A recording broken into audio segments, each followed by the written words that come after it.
காலையில எந்திரிச்ச உடனே நம்ம குழந்தைகளுக்கும் சரி, நம்மளோட ஹஸ்பண்ட்ஸ்க்கோ, நம்ம வைஃப்ஸ்க்கோ நம்ம வந்துட்டு என்னென்ன கொடுக்குறோம்? Coffee, tea. நான் வந்துட்டு புரோட்டீன் ஷேக் குடிக்கிறேன், பூஸ்ட் குடிக்கிறேன், ஹார்லிக்ஸ் குடிக்கிறேன், மைலோ குடிக்கிறேன். ஓ மை காட், எல்லாத்தையுமே ஸ்டாப் பண்ணிடுங்க. நாளையிலேருந்து உங்க வீட்டில் வந்துட்டு இந்த அழகான ஜூஸை நீங்க ட்ரை பண்ணுங்க.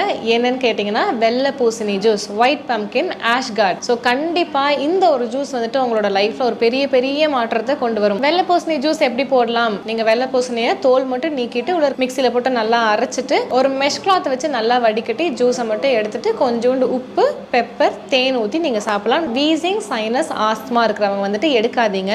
ஒருவேளை எடுக்கிறீங்கன்னா அதில் கொஞ்சம் பெப்பர், இந்து உப்பு ஆட் பண்ணி எடுங்க. இதை எடுத்துட்டு ட்ரை பண்ணுங்க. இல்லை அது உங்களுக்கு ரொம்ப கஷ்டமாக இருக்குது, எனக்கு வீசிங் ஜாஸ்தியாகுது, சைனஸ் ஜாஸ்தியாகுது, நீங்கள் எடுத்துக்க வேண்டாம். மற்றபடி எல்லாருமே ஆக்சுவலாக இப்போ பிரெஸ்ட் ஃபீடிங் மதர் அது இதுன்னு ஏகப்பட்ட கேள்வி.